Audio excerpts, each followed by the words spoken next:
Com este seminário que hoje vamos realizar, pretendemos assinalar o Dia Mundial da Estatística. Como podem ver ali, o Dia Mundial da Estatística celebra-se a 20 de outubro e foi proclamado pela Assembleia Geral da ONU para reconhecer a importância da estatística na sociedade. E é isso que vamos fazer hoje aqui. Vamos ver algumas aplicações da estatística e perceber como é importante saber estatística e perceber a estatística para ter uma cidadania plena. As comunicações, a primeira comunicação, intitulada Os Números Não Mentem, vai ser feita por mim. Em seguida temos o Dr. Pedro Cravo com a estatística no turismo, para quê?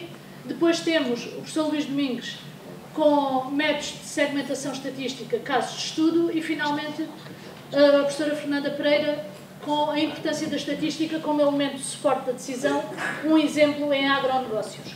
Bem, então, tal como vos disse, a minha comunicação é intitulada Os Números Não Mentem. A estatística é hoje em dia um instrumento vital para o desenvolvimento económico e social e é a ferramenta de trabalho em vários setores de atividade. As estatísticas oficiais elaboradas pelo Instituto Nacional de Estatística e outros organismos homólogos em todo o mundo informam sobre as tendências e forças que afetam todos os aspectos da vida moderna e são a base de muitas decisões de governos, empresas e comunidades. Para além destes estudos oficiais, existem muitos outros estudos levados a cabo por diferentes entidades, com os mais diversos objetivos e difundidos das mais variadas formas, que permitem ao cidadão comum ter acesso à informação, tanto sobre o mundo que o rodeia, como sobre as preferências e atitudes dos seus concidadãos. Essas informações sobre as preferências e atitudes dos seus concidadãos poderão ser usadas para comparar com as suas e usadas como base na tomada de decisão, seja ela de consumo, eleitoral ou outra qualquer. Hoje em dia, a estatística tem grande visibilidade, contudo, a importância da estatística não foi reconhecida há meia dúzia de dias. Ela já é reconhecida há muitos anos e, em meados do século XIX, o escritor inglês H.G. Wells, que é o autor da Guerra dos Mundos ou do Homem Invisível, disse uma frase muito importante.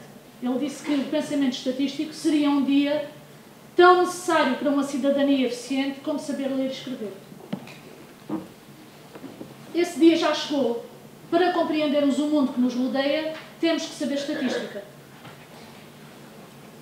Mesmo que disso não tenhamos consciência, no nosso dia-a-dia somos bombardeados com informação de cariz estatístico a toda a hora. Para isso contribuem muito tanto os média tradicionais como os novos meios de comunicação social. Estes novos meios de comunicação proporcionam novas formas de distribuir socialmente o conhecimento, acelerando e generalizando a sua difusão, tornando cada vez menos seletiva a sua produção, porque hoje em dia qualquer pessoa põe informação nas redes sociais e essa informação é difundida para muitos outros, e estreita também, esses novos meios de comunicação estreitam também a distância entre os produtores e os consumidores da informação. A crescente acessibilidade destes meios exige a posse de competências tanto na triagem como na análise dos conteúdos que permitam o uso da informação de forma adequada, consciente e crítica, que é isso que nós pretendemos, que se saiba usar a informação que é disponibilizada. Grande parte da informação chega-nos hoje em dia não só através da palavra, mas cada vez mais através de números e de gráficos, pelo que a capacidade de compreender e utilizar a informação numérica se tornou indispensável na vida pessoal e profissional. Durante muito tempo, numa perspectiva redutora, a palavra numeracia foi usada como sinónimo apenas da capacidade de realizar as operações aritméticas básicas. No entanto, com as crescentes exigências da sociedade atual, houve a necessidade de adequar as competências dos cidadãos aos novos desafios. Uma parte considerável dessas novas competências que são hoje em dia necessárias e que há uns anos atrás não eram, são de natureza estatística.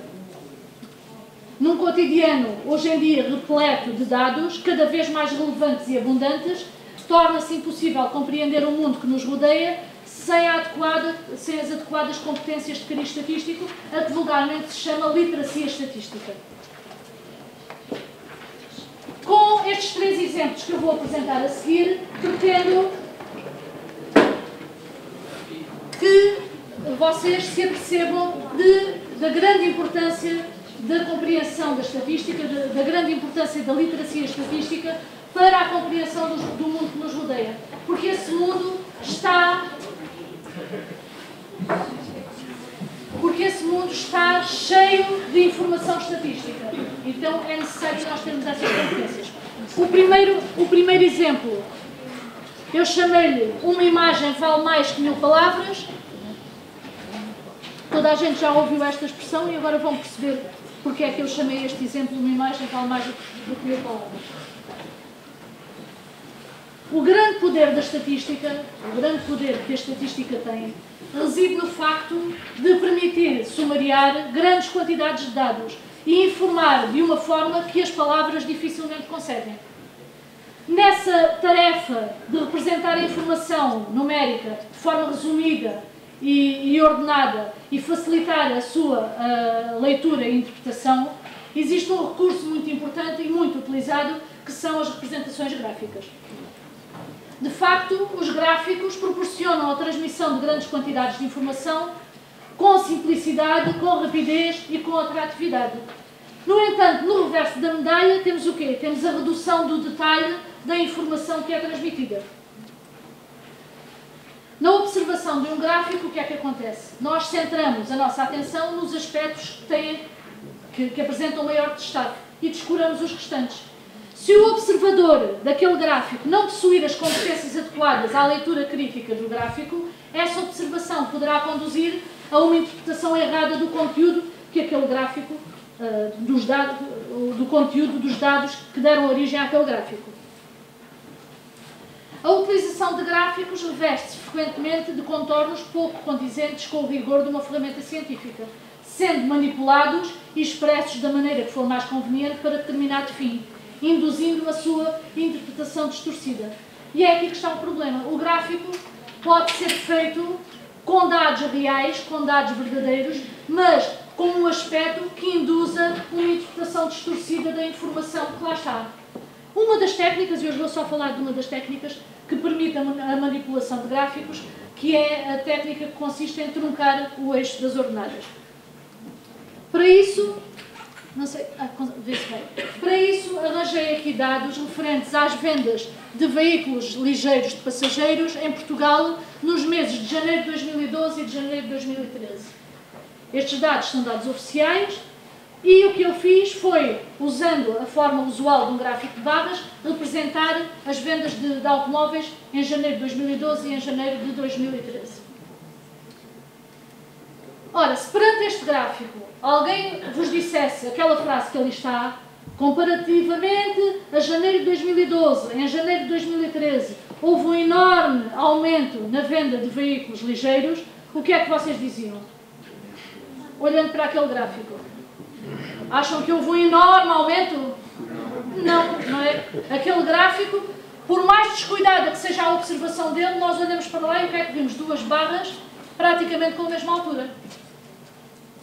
Até isso. Desculpa. De facto, eu pus agora ali os valores, de facto o que aconteceu é que de janeiro de 2012 para janeiro de 2013, agora não consigo ver quantos são, 62 veículos, o aumento foi de apenas 62 veículos, o que corresponde a um aumento relativo de vendas de menos de 1%. Portanto, aquela frase que dizia que houve um enorme aumento não podia ser justificada através daquele gráfico. E se o gráfico fosse este? Com este gráfico já vos convencia de que houve um enorme aumento de janeiro de 2012 para janeiro de 2013. Se o quê? Só vos conseguia convencer se vocês não olhassem para o eixo das ordenadas, não é verdade?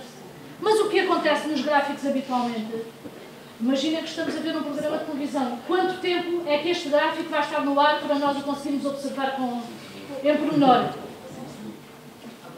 Um segundo ou dois ou três, não dá tempo para nós atendermos a estes pormenores.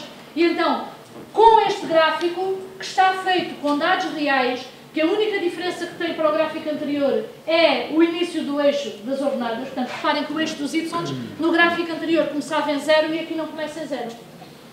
Com esta alteração, o que é que eu consegui? Consegui que a barra referente às vendas de janeiro de 2012 fosse muito mais pequena do que a barra referente a janeiro de 2013. De facto, a barra de janeiro de 2013 tem mais do dobro da altura da barra que corresponde às vendas de janeiro de 2012. E então, se eu apresentasse este gráfico para aqueles que estão desatentos, seria muito natural aquela frase que ali está fazer sentido. Ok?